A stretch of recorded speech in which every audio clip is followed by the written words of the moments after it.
أعوذ بالله من الشيطان الرجيم الله أكبر বললে সওয়াব আছে চিল্লায়ে কোন আল্লাহু আকবার বিসমিল্লাহির রহমানির রহিম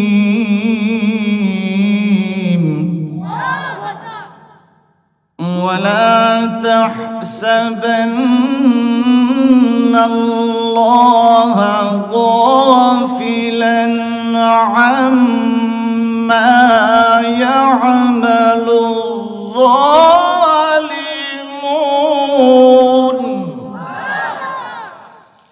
إنما يؤخرهم ليوم تشخص فيه الأبصار আমার আল্লাহ এই আয়াতে বলে আয়াতের শানে কিছু কথা বলবো শেরে খুদা আলী রাদিয়াল্লাহু তাআলা আনহু এই পৃথিবীর জমিনে বড় দামি একটা মানুষ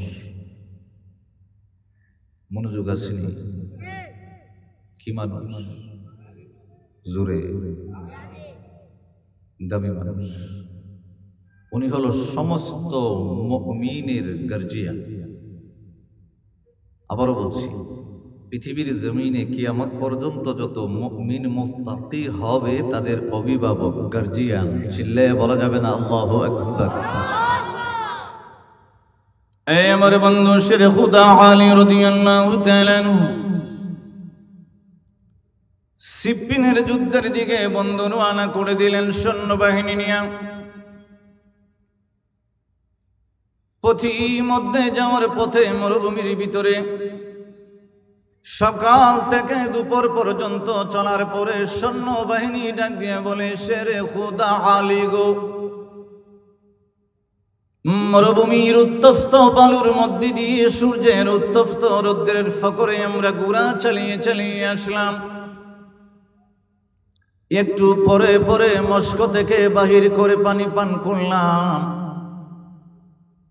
রৌদ্রের প্রচুর ফকরের কারণে একটু পরে পরে পানি পান করার কারণে যে পানিগুলা হাতের ভিতরে নিয়ে আসছিলাম গলাতে ঝুলাইয়া ওই পানিগুলা শেষ হয়ে গেল ওগো শেরে খুদা আলী আপনি যদি আমাদের জন্য একটু পানির ব্যবস্থা করতেন আমরা নিজেও পান করতাম মস্ক ভর্তি করে গলায় ঝুলাইয়া রাখতাম আর আমাদের উট আর দুম্বা গুলাকে পেট ভরাইয়া ভরাইয়া পানি পান করাইতাম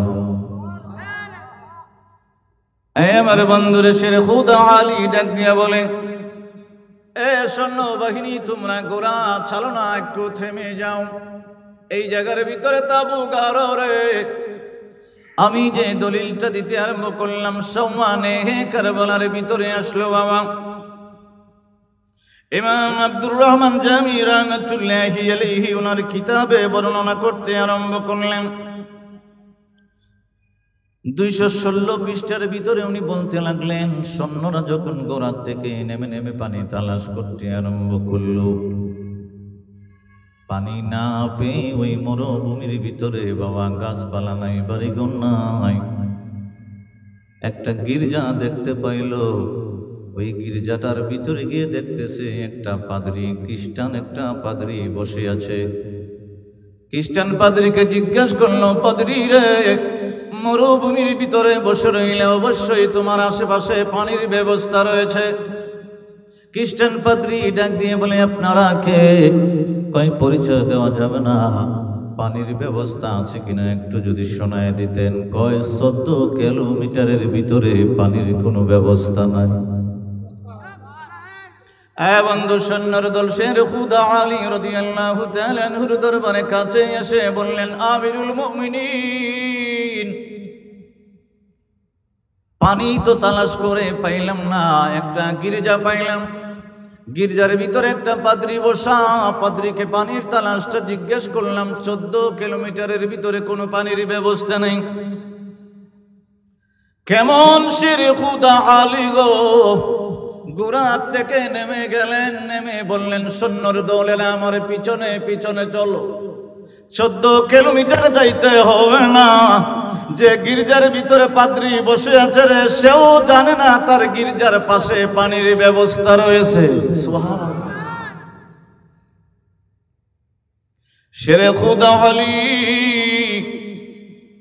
গোরাত থেকে নেমে গির্জার সামনে আসলেন। সৈন্য বাহিনীদেরকে বললেন তোমরা গর্ত করতে আরম্ভ করো। সমস্ত সৈন্যের দল মাটি খুঁড়তে আরম্ভ করলেন। কিছুক্ষণ খোদার পরে দেখা যায় একটা পাথর। শেরে খুদা আলীর দরবারে একটা সৈন্য এসে ডাক দিয়ে বলে আমিরুল মুমিনিন, মাটি খুদাই করে দেখলাম একটা পাথর।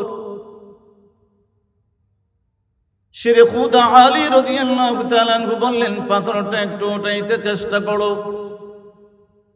সেনাবাহিনী 6 জনে মিলে বাবা পাথরটারে টানে, কিন্তু পাথর ওঠে না। চিল্লায় কি বলা যাবে না আল্লাহু আকবার? বন্ধু 6 জনে মিলে টানতে আরম্ভ করলো, পাথর উঠাইতে পারে না। শেরে খুদা আলী হাসান হুসেইনের আব্বা শেরে খুদা আলী বেলায়েতের সম্রাট, জুড়ে বলেন না মারহাবা। উনি যাইয়া যে 6 সৈন্য যে পাথরটা উঠাইতে পারে নাই, উনি 2 দিকে 2টা আঙ্গুল ঢুকাইয়া পাথর যখন উঠাইলো, ওই পাথরের নিচ থেকে বাবা সুস্বাদু একটা মিষ্টি পানির ঝর্ণা বাহির হতে আরম্ভ হয়েছে। গির্জার ভিতরের পাদ্রী ডাক দিয়ে বলে এ কি আশ্চর্য ঘটনা দেখলাম, আপনি নবী নাকি? শেরে খুদা আলী বলে না রে, আমি নবী না, তবে আমি আল্লাহর হাবিবুল্লাহ মুহাম্মদুর রাসূলুল্লাহ সাল্লাল্লাহু আলাইহি ওয়াসাল্লামের নগণ্য একজন সাহাবী। ওই গির্জার পাদ্রী ডাক দিয়ে বলে আমার গির্জার সামনে কোন জায়গার ভিতরে পাথর আছে আমি আমার ইনজিল কিতাবের ভিতরে পাইছি। সুবহানাল্লাহ। কিন্তু মাটির নিচে কোন জায়গার ভিতরে পাথর আছে, কোন জায়গার ভিতরে পাথর উঠাইলে ঝর্ণা মিষ্টি পানি বাহির হবে আমার জানা নাই। 1 বছর 2 বছর নয়, 18 বছর যাবত ওই ঝর্ণার অপেক্ষায় গির্জার ভিতরে আমি বসে আছি। আমি ইনজিল কিতাবের ভিতরে যখন পেয়ে গেলাম, 18 বছর যাবত এখানে বসে আছি, কোন সময় জানি কে আসবে। শেরে খুদা আলী রাদিয়াল্লাহু তাআলা আনহু চক্ষু মুবারকের পানি গড় গড় করে ছেড়ে দিয়ে কান্দে। আমি নগণ্য একজন সাহাবীর কথা আমার আল্লাহ ইনজিল কিতাবে লেখা দিছে রে। গড় গড় করে চোখের পানি পড়তে আরম্ভ করলো। ওই গির্জার পাদ্রী ডাক দিয়ে বলে 18 বছর আমি একটা অপেক্ষায় ছিলাম, হয়তো কোনো নবী আসবে, না হয় কোনো নবীর অনুসারী আসবে, নবীর সাহাবী আসবে, ওই পানির তালাশটা বাহির করবে, আমি অপেক্ষায় ছিলাম। শেরে খুদা আলী গো, আমারে কলমা পড়াইয়া মুসলমান বানায়া দেন।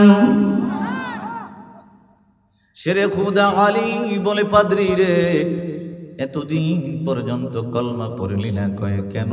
এই তো বললাম একটু আগে 18 বছর পর্যন্ত অপেক্ষা করতে আরম্ভ করলাম। আল্লাহ বুঝি আপনাকে পাঠাইব, আপনি আপনার সৈন্যদেরকে পানি পান করানোর জন্যে, সৈন্যের উট বা ঘোড়াগুলাকে পানি পান করানোর জন্য কেন মাটির গর্ত করবেন আর পাথর উঠাইয়া ঝর্ণা বাহির হবে, এই অপেক্ষায় ছিলাম।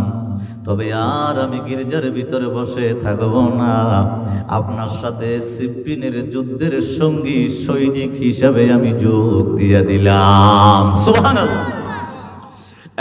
আমার বন্ধু বাবারা, রমজানুল মুবারকের ভিতরে শেরে খুদা আলী রব্বার ছিল রে বাবা। একদিন ইফতার করতেন না ইমাম হাসান রাদিয়াল্লাহু তাআলা আনহুর ঘরের ভিতরে, আরেকদিন ইফতার করতেন ইমাম হুসাইন রাদিয়াল্লাহু তাআলা আনহুর ঘরে। একটা লোকমার বেশি মানে 1 নলার বেশি খাবার খাইতেন না। ইমাম হাসান রাদিয়াল্লাহু তাআলা আনহু বলে আব্বা, প্রতিদিন ইফতারের সময় একটা লোকমা আপনি খান, এটা বুঝলাম না। শেরে খোদা আলী বলে আমার আল্লাহর দিদারে যেন আমার খালি পেট থাইকা যায়। বন্ধুরে, জুমার রাত্রে বেলা শেরে খোদা আলী বারবার ঘরের ভিতরে যাচ্ছে, বাহিরে আসতেছে, ঘরের ভিতরে যাচ্ছে, পায়চারি করতে আরম্ভ করলো। মুয়াজ্জিন ফজরের নামাজের সময় সালা সালা বলে তিনটা যখন ডাক দিল, শেরে খোদা আলী রাদিয়াল্লাহু তাআলা আনহু ঘর থেকে বাহির হইয়া হয়, মুয়াজ্জিন রে, ফজরের নামাজের মনে হয় সময় হয়ে গেল, আমি অপেক্ষা করতেছি সারা রাত্র, ঘরে একবার যাই বাহিরে যাই, ঘরে যাই বাহিরে যাই, এই অবস্থা করি রে। মুয়াজ্জিন জিজ্ঞাসা করে, শেরে খোদা আলী গো, ও আমিরুল মুমিনিন, কেন কেন কেন? কয়, আমার আল্লাহ আগে আমি আলীকে একটা সংবাদ দান করেছে, আমার আল্লাহর সংবাদ কোনোদিন মিথ্যা হইতে পারে না। আজকে আমি শেরে খোদা আলী শাহাদাতের পিয়ালা পান করু। বন্ধুরে, সংক্ষেপ করে দিলাম, শেরে খোদা আলী রাদিয়াল্লাহু তাআলা আনহুর লোমহর্ষক একটা ঘটনা বলে আমি বিদায় নেব। ইমাম জালালউদ্দিন সুয়ুতী রাহমাতুল্লাহি আলাইহি কিতাবের নাম শরহে সুদূর 175 পৃষ্ঠার ভিতরে মুআকেটে আনছেন। চিল্লায় কি বলা যাবে মারহাবা? ইমাম বাদানী রাহমাতুল্লাহি আলাইহি বলে, আমিও যখন মরুভূমির উত্তপ্ত রৌদ্র দিয়ে হাঁটতে আরম্ভ করলাম, একটা গির্জা পাইলাম। ওই গির্জা সেই গির্জা। আমবাদানি রাহমাতুল্লাহি আলাইহি বলে, আমি গির্জার ভিতরে ঢুকে গেলাম, গিয়ে দেখতেছি একজন পাদ্রী বসা। ওই পাদ্রীকে জিজ্ঞেস করলাম, বিরান ভূমি রে, মরুভূমি এরিয়ার ভিতরে তুমি কতদিন পর্যন্ত আছো? কয়, সিপ্পিনের যুদ্ধের পর থেকে গির্জার দায়িত্বের ভিতরে আছি, আগে যিনি গির্জার দায়িত্ব ছিল সে মুসলমান হয়ে গেছে। আমবাদানী রাহমাতুল্লাহি আলাইহি বলে, এই মরুভূমির ভিতরে তুমি আশ্চর্য কোন ঘটনা দেখলে নাকি? পাদ্রী ডাক দিয়ে বলে, গির্জার সামনে একটা পাথর আছে গো, ওই পাথরের উপরে উট পাখির মতো দত্ত একটা সাদা রঙের পাখি। ওই সাদা রঙের পাখিটা যখন বমি করে রে, ওই বমি করার সময় দেখি উট পাখি বা দত্ত রঙের পাখিটা, পাখির মুখ থেকে প্রথম মানুষের কল্লা বাহির হয়ে যায়, তারপরে মানুষের হাত বাহির হয়ে যায়, পা বাহির হয়ে যায়, অঙ্গ প্রত্যঙ্গ বাহির হয়ে যায়। ওই দত্তরূপী উট পাখির মতো সাদা পাখিটা যখন বমি করতে আরম্ভ করে, মাথা বাহির হয়, হাত বাহির হয়, পা বাহির হয়, শরীরের অঙ্গ প্রত্যঙ্গ বাহির হয়। পাথরের উপরে বসে বসে যখন বমি করে রে, মরুভূমির ভিতরে ওই অঙ্গ প্রত্যঙ্গ গুলো আস্তে আস্তে আস্তে আস্তে জোড়া লাইগা একটা মানুষের মতো রূপ ধারণ করে। আল্লাহু আকবার। ইমাম বাদানী রাহমাতুল্লাহি আলাইহি বলে, এ পাদ্রী, আমাকে আরো তুমি তত্ত্ব দিতে আরম্ভ করো। ওই পাদ্রী ডাক দিয়ে বলে, আমবাদানী গো, ওই পাখিটা যখন মানুষের রূপটা ধারণ করে, যখন মাথাটা বমি করে, অঙ্গ প্রত্যঙ্গ আস্তে আস্তে জোড়া লাইগা মানুষ রূপ ধারণ করে, তখন উট পাখির মতো দত্ত পাখিটা আবার ঠুকর দিয়ে মাথা খায়, আবার ঠুকর দিয়ে মাথার মগজগুলা খাইতে আরম্ভ করে, মাথা ভিতরে নিতে আরম্ভ করে, নাক মুখ খাইতে আরম্ভ করে, হাত পা খাইতে আরম্ভ করে, সমস্ত মানুষটারে মাথা থেকে পা পর্যন্ত আবার গিলে খায়, আবার কিছুক্ষণ পরে আবার বমি করতে আরম্ভ করে। চিল্লায় বলবেন না আল্লাহু আকবার। বন্ধু, ইমাম বাদানী রাহমাতুল্লাহি আলাইহি বলে, আমার মনের ভিতরে একটা কৌতূহল সৃষ্টি হলো। ওগো আল্লাহ, পাদ্রী যে বর্ণনা দিতে আরম্ভ করলো, আমিও গির্জার ভিতরে অবস্থান করতে আরম্ভ করলাম। ওগো আল্লাহ, পাদ্রী যা দেখলো যদি আমার একবারে দেখায় দিতাম, ওই মানুষটা যখন মানুষকার যখন বমি করে মানুষ রূপে ধারণ করার পরে আমি প্রশ্ন করতাম লোকটা কেডা? সুবহানাল্লাহ বললাম। আমদানি রহমাতুল্লাহি আলাইহি গির্জার ভিতরে অবস্থান করতে আরম্ভ করলো। একদিন অবস্থান করলো, 2 দিন অবস্থান করলো, 3 দিন করে করে 21 দিন যখন অবস্থান করলো, দেখা যায় গির্জার পাশে পাথরটার উপরে দত্তরূপী সাদা পাখি দাঁড়াইয়া বমি করতে আরম্ভ করছে। সুবহানাল্লাহ। ইমাম বাদানী রাহমাতুল্লাহি আলাইহি বলতে আরম্ভ করলো, পাখিরে তুমি যখন তোমার ভিতর থেকে বমি করতে আরম্ভ করলাম, মাথা বাহির হলো, হাত বাহির হলো, পা বাহির হলো, মানুষের অঙ্গ প্রত্যঙ্গ সবগুলা বমি করতে আরম্ভ করলাম। একটু সময় রাইখা দিও রে, হাত পাটা যখন তার জোড়া লাইগা যাইব আমি একটা প্রশ্ন করব মানুষটাকে। আমদানি রহমাতুল্লাহি আলাইহি বলে, দত্তরূপী পাখিরে সাদা রং তুমি ধারণ করলা, তোমার পরিচয়টা যদি আমার একটু বলতা। ওই দত্তরূপী সাদা পাখি ডাক দিয়ে বলে, আমবাদানি গো, পৃথিবীর জমিনের আমি দত্তরূপী উট কোনো পাখি না, আমি হইলাম আল্লাহর একজন গজবের ফেরেশতা। সুবহানাল্লাহ। কি ঠান্ডা হয়ে গেছেন কেন? কি গজবের একজন ফেরেশতা। শেরে খুদা আলী রাদিয়াল্লাহু তাআলা আনহুকে যে হত্যা করল, সে নাম হলো আব্দুর রহমান ইবনে মুলজিম। আপনারা যদি বুঝা থাকেন একটু উত্তর দিয়ে, আমরা ভাই চাইয়ে দেখো এবারে কি কাফের না মুসলমান? নামটা আবার হই আব্দুর রহমান ইবনে মুলজিম, বেটা কি কাফের না মুসলমান? কাফের কি কোনো সময় আব্দুর রহমান নাম আছে? আমার নবীজি বলে, আমার নবী আগাম সংবাদ দিচ্ছে যে শেরে খুদা আলীকে হত্যা করবে, শাহাদাতের পিয়ালা পান করাবে, সে ঘুমাইলেও তার জিব্বা জিকির করে। হে ঘুমাইলেও জিকির করে, হের মতো ফরজগার আসেনি।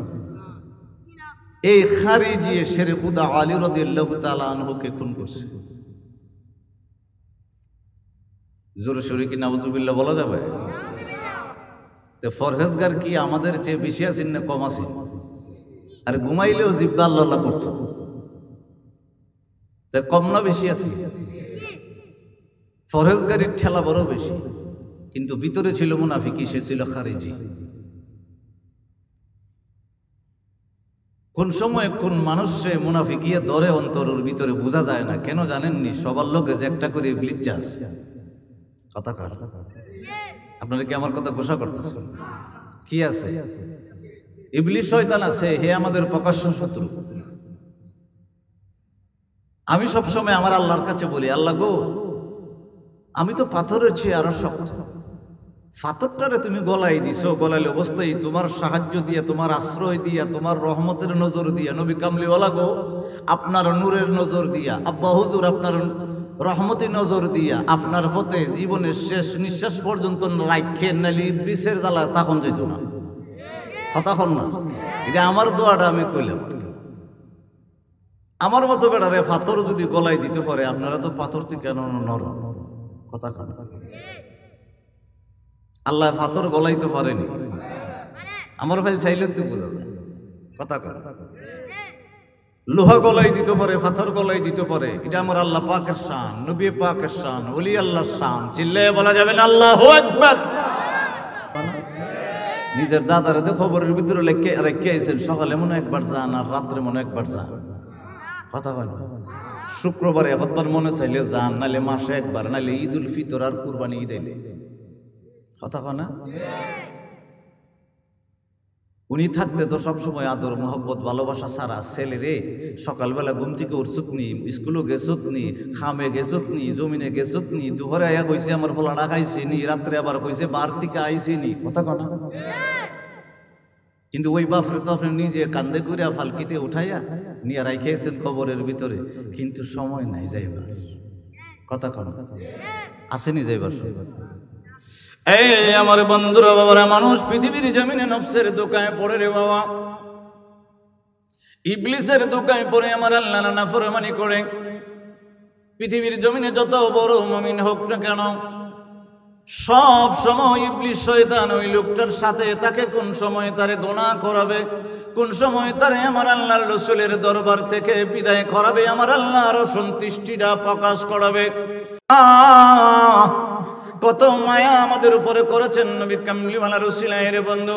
এমন একজন নবী পেয়েছি, আদম আলাইহিস সালামের পর থেকে নূহ আলাইহিস সালামের উম্মতরা যখন উল্টা পল্টা আরম্ভ করলো, আমার আল্লাহ ছাড়ে দেয় নাই।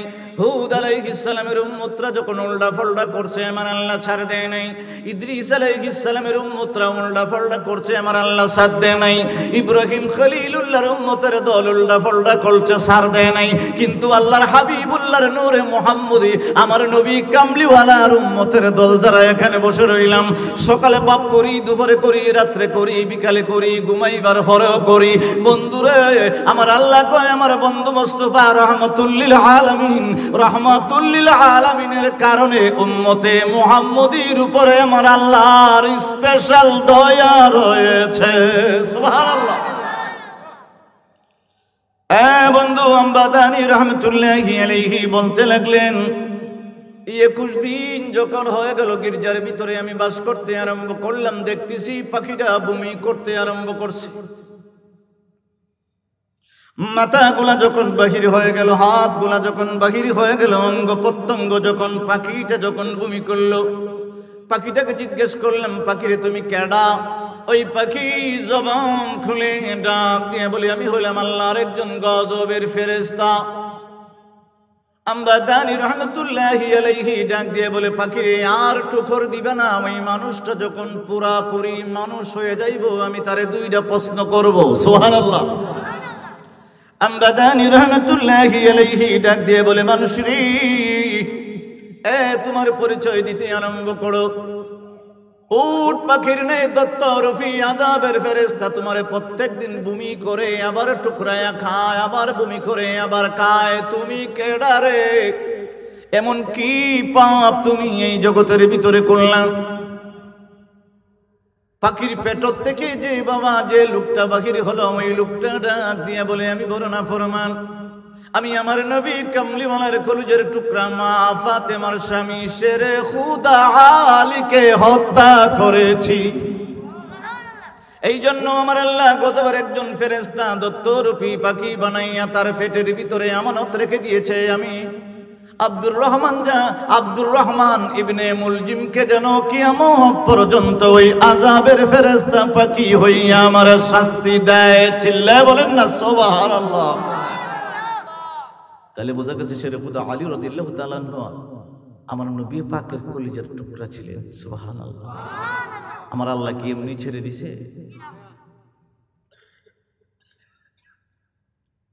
যিনি আমার পরে আসবেন, ওনার একটু ভাত খাইবে লেগে আমি একটু সুযোগ দিছি।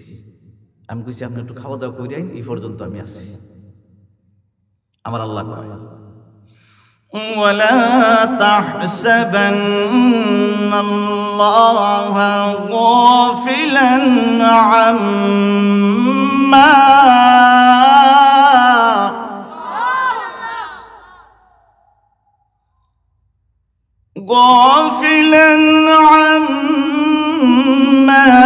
يعمل الظالمون।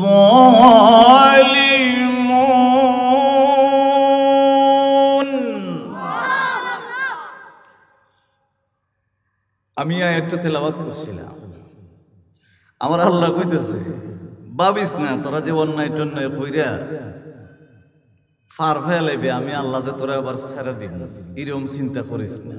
মারহাবা বলা যাবে না? ছোট্ট করে একটা ওয়াজ শোনাইলাম। আপনি যদি মনে করেন পৃথিবীর জমিনে আল্লাহর নাফরমানি কইরা কবরে গিয়ে সেরা করে ঘুমাই থাকবেন, কোনো আজাব উজাব নাই, এই ধারণাটা ভুল। কথা কন না, ধারণাটা কি?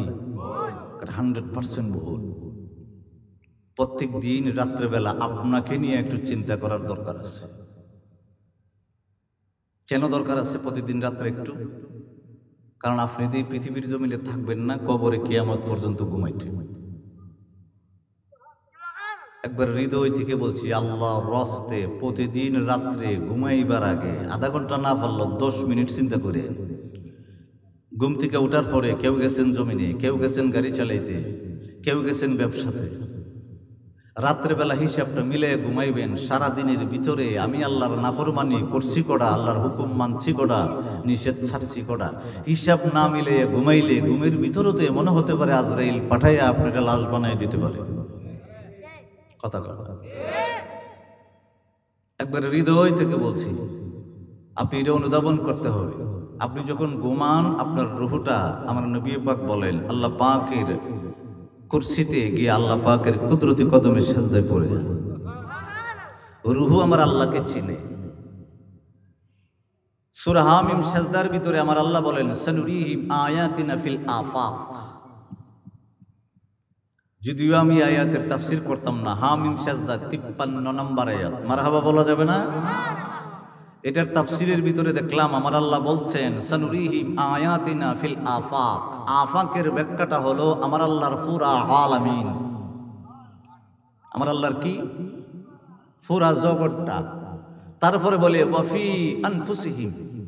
আনফুসটা এসেছে নফস শব্দ থেকে।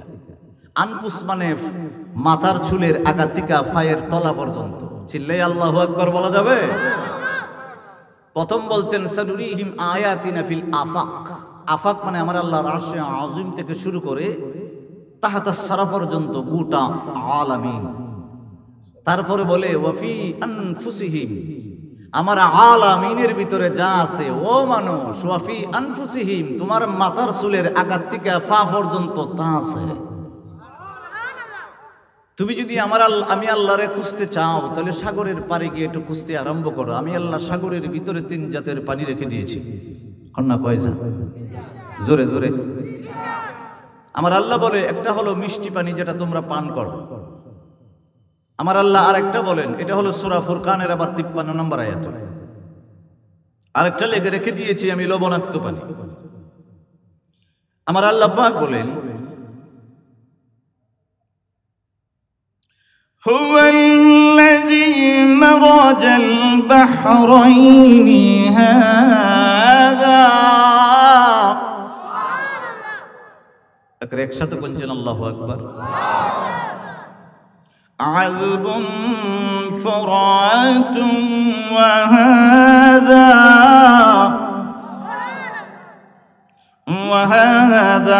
ملح أجاج وجعل بينهما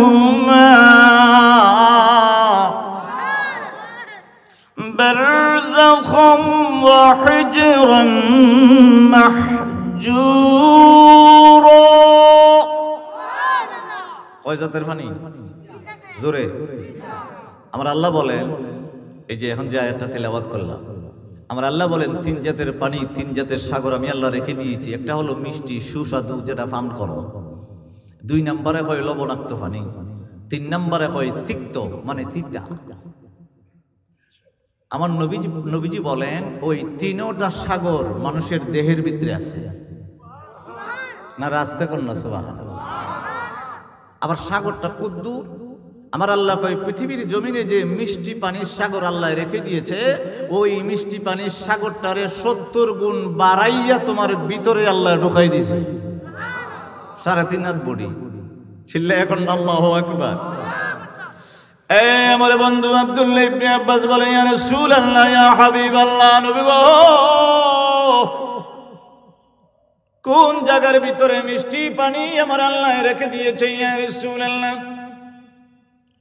আমার নবীজি বলতে আরম্ভ করলেন, আব্দুল্লাহ ইবনে আব্বাস রে, এই আব্দুল্লাহ ইবনে আব্বাস আমার কাছে আসো, আইসা একটু হা করো। আব্দুল্লাহ ইবনে আব্বাস রাদিয়াল্লাহু তাআলা আনহু বাবা রাইসুল মুফাসসিরিন নবী পাকের কাছে এসে হা করলেন। আমার নবী ডান হাতের শাহাদত আঙ্গুল মুখের ভিতরে ঢুকাইয়া আমার নবী পাক ডাক দিয়ে বলে, আব্দুল্লাহ ইবনে আব্বাস রে, এই যে তোমার মুখের ভিতরে জিহ্বা রে, ওই জিহ্বাটার নিচের ভিতরে আমার আল্লাহ মিষ্টি পানির সাগর রেখে দিয়েছে। কি পানি? একবারে বেশি মিষ্টি হইলে আবার তুতোয়াইলে হইলে, তিতা হইলে আবার যন্ত্রণা আসিন, লবণাক্ত পানি হইলে আরো যন্ত্রণা আসিন। সুবহানাল্লাহ। জিব্বার নিচে আমার আল্লাহ একটা মিষ্টি পানি রেখে দিয়েছে, এটা হলো ওয়াফি আনফুস। বন্ধু আব্দুল্লাহ ইবনে আব্বাস ডাক দিয়ে বলে, ইয়া রাসূলুল্লাহ, আপনারা বলেন জিব্বার নিচে কি পানি আপনারা দেননি? কথা কনা দেননি? আমার নবী পাকের দরবারে আব্দুল্লাহ ইবনে আব্বাস বলে, নবী গো, ওগো দয়াল নবীজি, মিষ্টি পানি আমার আল্লাহ জিব্বার নিচে রেখে দিয়েছে। ইয়া রাসূলুল্লাহ, কেন কেন কেন? আমার নবী কয়, একটাই কারণ রে, আমার আল্লাহকে যদি পাইতে চাও, আমার আল্লাহকে নিয়ে চিন্তা কইরো না। যদি তোমার সময় হয় মিষ্টি সাগরের পারে গিয়া আমার আল্লাহর মিষ্টি সাগরের পানির চিন্তা করলে তুমি আমার আল্লাহরে পাইয়া যাইবা।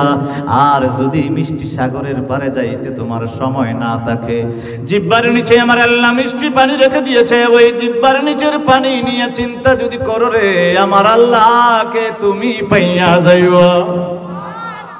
আব্দুল্লাহ ইবনে আব্বাস বলেন, নবী গো, ওগো দয়াল নবীজি, তিক্ত পানি যেটা তিতা পানি কোন জায়গায় রেখে দিল গো? আমার নবী নূরানি জবান মোবারক দিয়ে বলে, আব্দুল্লাহ ইবনে আব্বাস রে, আব্দুল্লাহ ইবনে আব্বাস, তোমার বুকের ভিতরে আমার আল্লাহ একটা ফিত সৃষ্টি করে রাখছে। মারহাবা কর। নারে তাকবীর। আল্লাহর নামটা কোন কৃপণতা নাই। নারে তাকবীর। প্রধান অতিথির আগমন, জোরে প্রধান অতিথির আগমন, আজকে মাহফিলের সভাপতির আগমন। আমার বন্ধু আব্দুল্লাহ ইবনে আব্বাস বলেন, নবী গো, ওগো দয়াল নবী, তিতা পানিটা মানুষের দেহের ভিতরে কোথায় আছে গো? আমার নবী ডাক দিয়ে বলে, তিতা পানি আমার আল্লাহ। আব্দুল্লাহ ইবনে আব্বাস, তুই যদি কোনোদিন বমি করে থাকস, প্রথম বমি করলে ভিতর দিকে একটা তিতা পানি বাহির হয়। আমার আল্লাহ ওই তিতা পানির সাগরটারে 70 গুণ বাড়াইয়া দিয়া তোর ফিতের ভিতরে তিতা পানির সাগর আমার আল্লাহ রেখে দিছে। সুবহানাল্লাহ। আব্দুল্লাহ ইবনে আব্বাস বলেন, ইয়া রাসূলুল্লাহ, ইয়া হাবিবাল্লাহ, নবী গো, আগো নবীজি, লবণাক্ত পানিটা রয়ে গেল। ইয়া রাসূলুল্লাহ, আমার নবী কয়, আব্দুল্লাহ ইবনে আব্বাস রে, ছোটবেলায় যদি মার জন্য কেন্দে থাকো, নারায়ণপুরে এখানে যারা বসে আছেন, আপনার মা বাবা ঠিল্লা নিয়ে পানি নিতে গেছে, ছোট আপনি পিছনে যাইবার জন্য কানতে আরম্ভ করছেন, চোখের পানি নাকের ইঙ্গাইস এক কানে হইয়া মুখের ভিতরে লাগছে। এটা কিরম লাগছে? তিতা না, এটা লবণাক্ত। কিরম লাগছে? বন্ধু, আমার নবী ডাক দিয়ে বলে, আব্দুল্লাহ ইবনে আব্বাস রে, চোখের ভিতরে আমার আল্লাহ লবণাক্তর সাগর রেখে দিয়েছে। লবণাক্তর সাগরের ভিতরে যে পরিমাণ পানি আছে, আমার আল্লাহ এটাকে 70 গুণ বাড়াইয়া দেয়া ওই লবণাক্ত পানি আমার আল্লাহ তোর চোখের ভিতরে দিয়া রাখছে রে। কিন্তু বন্ধু, যদি চোখের ভিতরে আপনি লবণ বারবার দিতে আরম্ভ করেন, চোখ কিন্তু নষ্ট হয়ে যাইব। কিন্তু আমার আল্লাহ তিন জাতের কথা বললাম, বাবা, সানুরিহিম আয়াতিনা ফিল আফাক।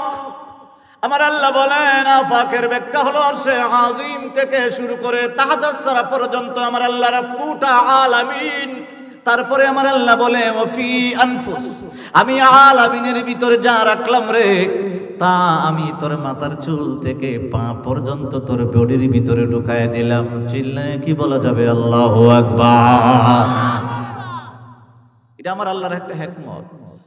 যতটুকু পাইছি আমরা ততটুকু খাওয়ান লাগবো। তিন জাতের পানির কথা কইলাম, দেহে পাইছুন নি? আসেনি? চোখের পানিটা কি তিতা না লবণাক্ত? জিব্বার নিচে পানি আসেনি? রমজানের রোজা রাখলে জিব্বার নিচের পানি থাকেনি না জাগা? কথা হয় না। আল্লাহ যদি হয়তো জিব্বা দিছি, কোনো অসুবিধা নাই, জিব্বার টক লাগাইবি, ব্রেনে 1 সেকেন্ডে ফোন করে বলে দেয় এটা টক, এটা মিষ্টি, এটা জাল। কথা কয় না। তবে পানিটা তুই নিজে নিজে ডাইলিয়া চলিস। উপায় ছিল নিয়া? কথা কন, উপায় ছিল? যা চোখের ভিতরে লবণাক্ত পানি, চোখটা ঠিকঠাক তৈলে লবণাক্ত পানিটা দরকার, একটু পরে পরে লবণ গুললে চোখের মধ্যে ডালিস। উপায় আছে নি? আমার আল্লাহ কয়, পৃথিবীর জমিনে আমি অক্সিজেন দিয়ে দিলাম, পাথর দিয়ে দিলাম, এটা রহমতি একটা অক্সিজেন, তোর একটা দায়িত্ব দিয়ে দিলাম, তুই শ্বাস নিসার সারিস, বাতাস তো আমার ওই। আপনি কি করলেন? নিলে আল্লাহ ফেরেশতা দিয়া বাতাসটা ঢুকাই দেয়, আবার বাহির করে দেয়। আল্লাহর রহমত, আল্লাহর শুকরিয়া জ্ঞাপন কইরা জীবনের শেষ নিঃশ্বাস পর্যন্ত আলহামদুলিল্লাহ বারবার বলতে আরম্ভ করলে শুকরিয়া শেষ হবে। একটু চিন্তা করেন নিজের নিয়ে, সফটওয়্যারে নিয়ে। যখনই দেখবেন গুনাহ করে লেছেন, সফটওয়্যারে নিয়ে চিন্তা করেন, কানের পর্দা নিয়ে চিন্তা করেন, নাকের ভিতরে আড্ডিটা নিয়ে চিন্তা করেন। আপনার কেউ কখন লাগতো না রাস্তা দিয়ে হাইটটা গেলে যে এবারে শীতলের তরকারি ফাঁক করছে, নাকে কইয়া দেব, কথা হয় না, নাকে কইয়া দেব ফোলাও। একটু আড্ডিটা নিয়ে চিন্তা করে আমার আল্লাহর কথা মনে করে আল্লাহর একটু সেজদা দিয়েন, গুনাহ থেকে বাইচে তাই খেন, নাইলে কবরে উপায়, কথা কয় না উপায়। খানের মেশিন লাগাই দিতে পারবো, পর্দা লাগাই দিতে পারতো না, নাকের ভিতরের ফলিফাস ভালো করতে পারবো, হাড্ডি লাগাই দিতে পারতো না। যে হাড্ডিটা মানে গ্রানটা শুনতে দেরি হয় আর ব্রেনে মেসেজ দিতে দেরি হয় না, গ্রান হলো এটা, ঠিক কিনা কর না? জিব্বার ভিতরে একটা মেজবিহাত আছে, অনুভব আছে, অনুভূতি আছে, কোনটা মিষ্টি, কোনটা টক, কোনটা ঝাল, এটা কোনোদিন পৃথিবীর জমিনের কোনো ডাক্তার ফিট করে দিতে পারতো না। একটু এই চিন্তা করে আল্লাহর রাস্তায় আল্লাহর পথে চলে আসেন। আমি গুনাহগার নাফরমানের মতো, রাজিনী সবাই